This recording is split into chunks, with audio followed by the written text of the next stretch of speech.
Welcome. This is the Hot Copy Investor with an update video. Today is July 16th, 2024.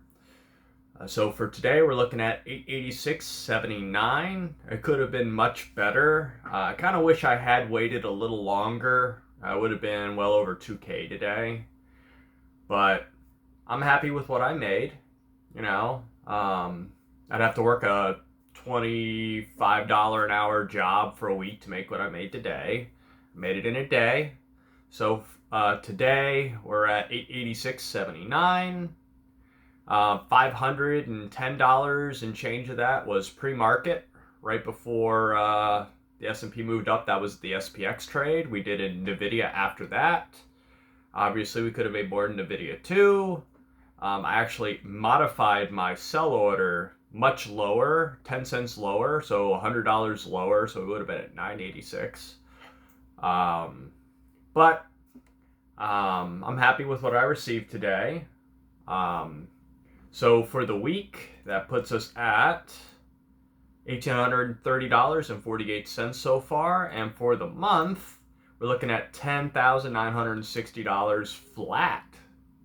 How often are we flat? That's crazy, actually. So it's been a good month so far. It's been a good week so far. Our goal every week is $2,500. If we beat that, great. It's $2,500 a week times 4. $2,500 a week times 4 is 10K. We're above 10K already, so we're doing all right. My goal is only 10K. And it's important to note that my goal is always 10K a month. It's not normal to make 10K a month.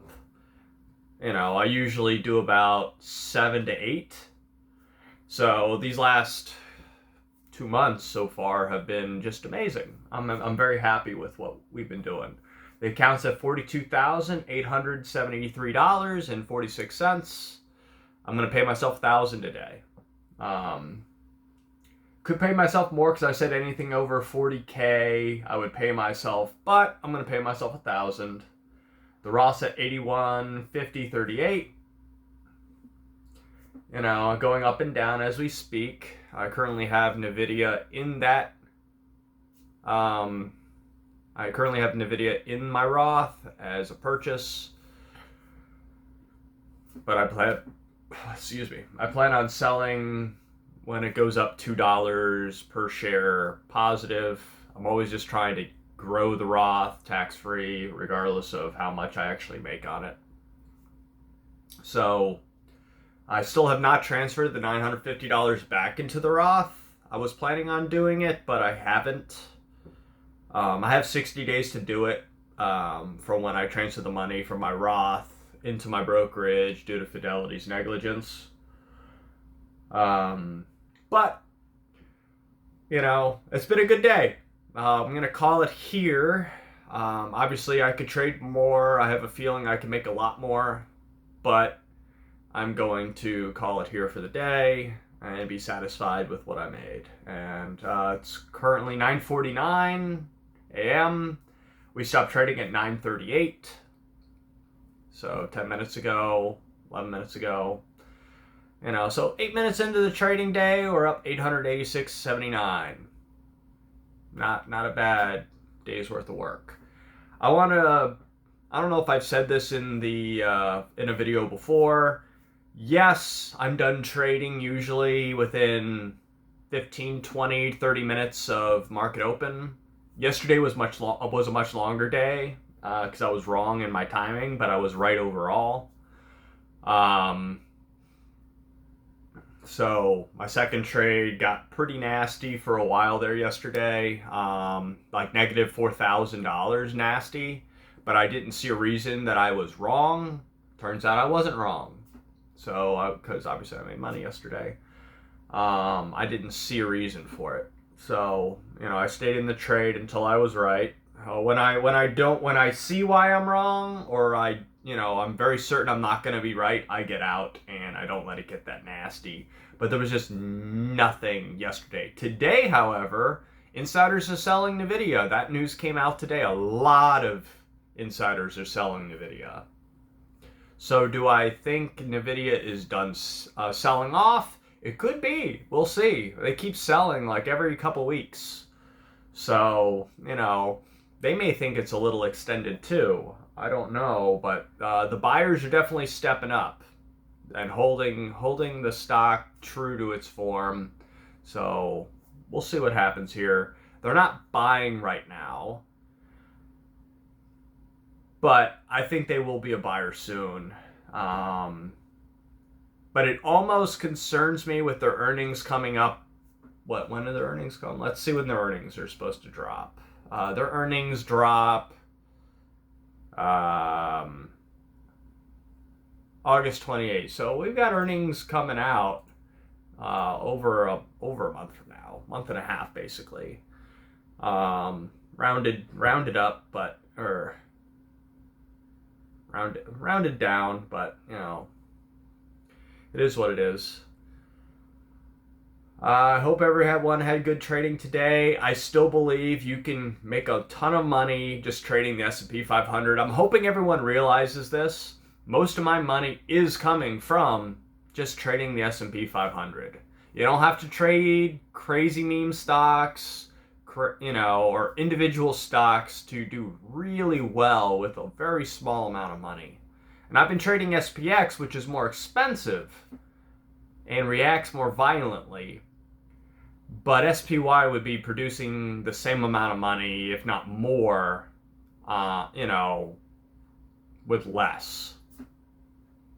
So I just like the long-term capital gains of SPX versus SPY.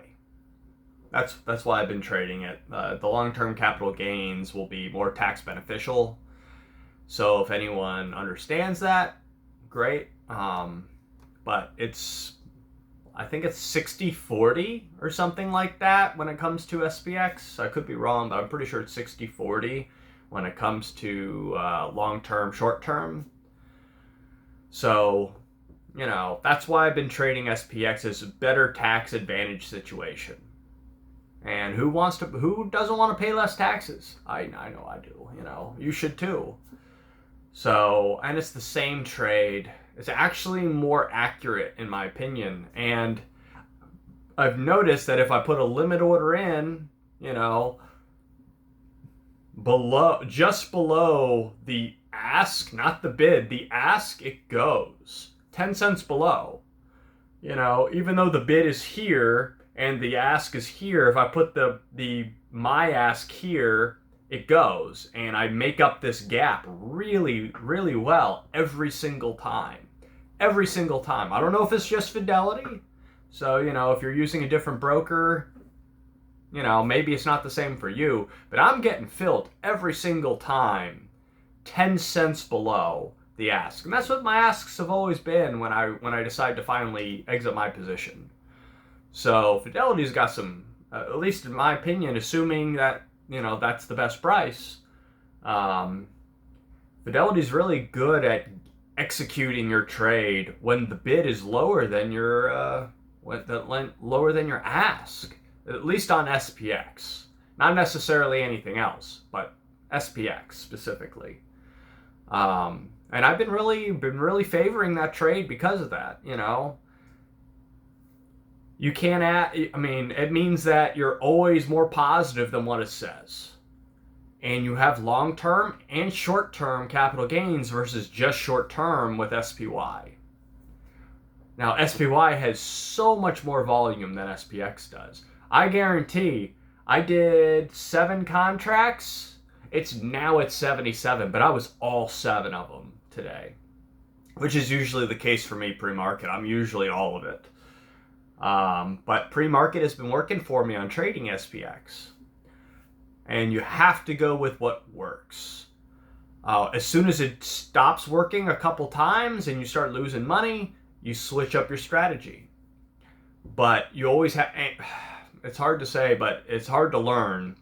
But you have to adapt to what's going on in the market. You have to adapt to what works and what doesn't.